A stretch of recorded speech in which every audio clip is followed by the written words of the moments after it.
do Planet Hemp. Pedrão, muito boa noite, bom dia, boa tarde, seja bem-vindo, meu irmão.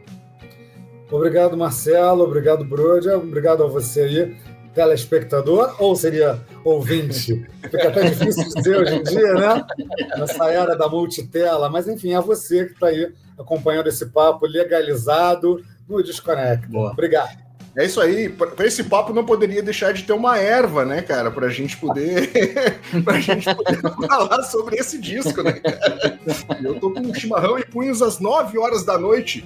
Pra quem sabe que o chimarrão, ele acelera o cara, né? Eu quero ver como é que eu vou dormir depois, hein, Pedrão? Aí você usa outra erva, que alivia aí a calma. Ai. Pedrão, estamos de frente a uma obra que está fazendo 30 anos, como eu citei anteriormente, e foi uma obra aí que revolucionou, principalmente a minha geração. O Brody também, acho que está mais perto de mim aí, estou com 45 anos. Foi um disco que abriu realmente a cabeça, né, com perdão do trocadilho, de uma geração inteira, principalmente porque também teve a ajuda da MTV, mas não só, né? Rádios, jornais, revistas especializadas sobre rock, né, cara? Enfim, um disco aí que realmente marcou uma geração e fez a galera pensar diferente, trouxe um outro ângulo. A gente estava falando, inclusive, aqui, antes do papo começar, sobre trazer um viés diferente, né? Hoje a gente tá tão massificado para algumas coisas que a gente recebe sempre o mesmo olhar e é difícil encarar um posicionamento diferente, né, um olhar diferente, principalmente numa sociedade tão polarizada como a nossa, cara. Esse disco, Pedrão, quando tu começou a ouvir, assim, tu te lembra dessa época, assim, como é que tava a tua vida neste momento aí, cara? No Rio de Janeiro, é claro. Então, a gente está falando de 1994, o Usuário foi gravado de uma forma muito peculiar, porque era o primeiro disco de uma banda que é sempre um momento tão aguardado, tão sonhado por qualquer músico, não importa o estilo, mas no caso uma banda de rock, e que, no entanto, quando a banda enfim entrou para gravar o disco, um dos seus fundadores tinha falecido. Então só isso já mostra que o Usuário não seria um disco como qualquer outro, né? Ele, na verdade, quase não saiu, porque com a morte precoce por AIDS do Skank, um dos fundadores da banda, e o cara que levou o Marcelo Genciano a se tornar o Marcelo D2, a sair da camelotagem e virar músico, né? Esse cara, Skank, morreu e a banda só seguiu adiante e aí gravou o disco pela Sony Music graças ao pedido da sua madrasta, que a madrasta pediu para o pessoal, olha, esse é o sonho dele, do Luiz, por favor, grave o disco, continuem com a banda, mas mesmo assim poderia ter acabado ali, porque o disco enfrentou um monte de percalços, é um disco que demorou muito para tocar nas rádios, teve o seu primeiro clipe censurado, né? Ele começou a ser gravado ali no final de 94, em dezembro de 94, mas ele saiu em 95. E até ele virar disco de ouro, foi um ano. Ele só ganhou disco de ouro em dezembro de 96, num show no Circo Voador, onde o Planet Hemp tocou, com a abertura da banda, na época, a banda Black Alien, e aí eles ganharam lá o disco de ouro, etc. e tal. Foi uma homenagem a, enfim, essa conquista, porque a gente está falando que nos anos 90 existia esse teste de mercado, né? Se você conseguisse um disco de ouro, garantia o segundo, um terceiro disco, né? Era uma prova de longevidade. E uma outra coisa interessante desse disco, Usuário, entre outras mil coisas interessantes, é que ele foi gravado por um produtor assim, que era, na verdade, um engenheiro de som, um engenheiro de gravação, não era necessariamente um produtor. A banda tinha convidado o Edu K para ser produtor, e o Edu até em entrevista para o livro fala que ele ficou meio com cagaço de não mandar bem, aí inventou uma desculpa e não produziu o Usuário. Depois ele veio até se arrepender. Mas, independente disso, qual é a grande característica do Planet Hemp e do Usuário, além de ser um disco que fala abertamente de maconha, né, um disco inteiro que fala abertamente de maconha, algo que outros tinham feito mais de uma forma velada, né, como a Rita Lee, Erasmo Carlos, etc. e tal, além dessa coisa da temática, é um disco que funde muito o rock com o novo hip-hop, porque o hip-hop ainda era uma novidade ali, né? Enquanto o Raimundo chegando, misturando hardcore e forró, e o Rapa misturando bastante com reggae, e a característica dos anos 90 é a fusão de ritmos.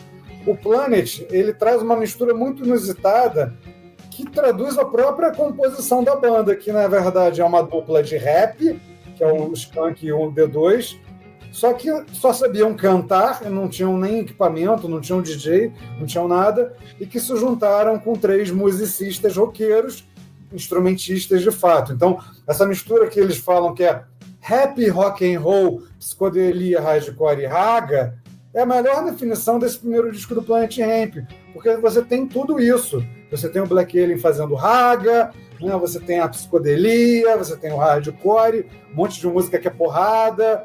Então é engraçado. É diferente, por exemplo, do Los Hermanos, que o primeiro disco é um disco de hardcore e do segundo em diante não é mais hardcore. Né? O Planet ele tem essa característica eterna dessa fusão, só que no segundo disco ele vai mais pro rap, no terceiro ele retoma mais a diversidade. Mas vamos voltar para o final de 94, mais nitidamente abril de 95, que é quando chega a rua Planet Hemp Usuário. Fala aí, Bird, fala aí. Não, pode falar, cara. Eu ia perguntar, né? Tu comentou do Skank ali, né? Que ele eram os dois, né? O Marcelo D2 e o Skank e tal, aí infelizmente com o falecimento aí do Skank. Como é que foi a entrada do Black Alien aí? O Benegão, ele já tinha entrado junto também com essa banda de rock, né? Digamos assim. Ele entrou depois do falecimento do Skank. Como é que foi essa composição inicial da banda? Então, ótimo que você me deu o gancho, que eu acabei não falando de mim nesse momento, mas eu vou retomar daí. Quando saiu o Disco Usuário, eu estava no segundo ano da Faculdade de Comunicação. Né? Eu estudava na UF, na Federal Fluminense, e além de ser uma faculdade de comunicação muito ativa, que a gente fazia festas e coisas, etc e tal, eu já fazia um fanzine, eu já era super inteirado na cena.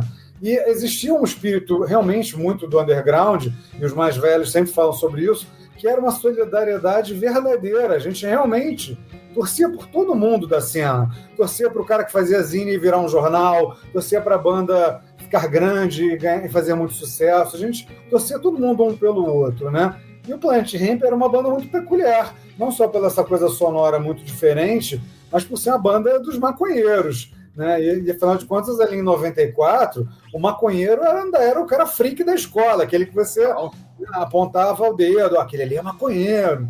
Na faculdade, já não tanto, ainda mais de comunicação. Eu não diria que metade, mas uma boa parte era maconheiro. Então, ainda tinha essa coisa, né? Na faculdade, muita gente foi fumar pela primeira vez na faculdade. Então, dentro desse contexto, eu ali muito interessado e imerso, acompanhei o Planet Hemp desde esse início. Eu não tinha as fitas demo nem nada, porque o Planet circulava numa galera muito específica, na real, que era uma galera um pouco mais velha que eu, né? E que era uma galera que já estava sendo DJ da noite, os fotógrafos da noite, os jornalistas da noite. Eu acho que uma das coisas que é muito legal no livro do Planet é que eu vou contando um pouco dessa entourage, e o Planet teve a sorte de ascender como banda no momento onde todos os amigos ascenderam nas suas áreas profissionais.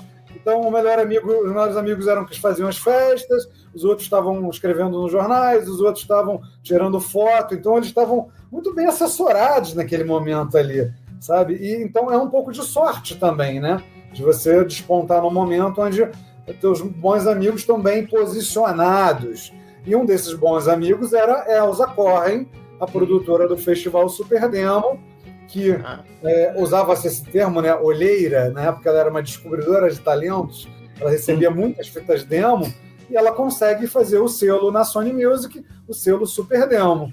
E aí ela começa a indicar artistas, um dos artistas que ela indica é o Chico Science, na Nação Zumbi, e a Sony fala, não, esse aí não vai sair pelo teu selo não, me dá que esse aqui vai sair pela Sony. O outro era Planet Hemp e Jorge Cabeleira, que é uma banda também de Recife. Né? Então, a Sony, na verdade, ela queria fazer coletâneas para testar essa galera toda.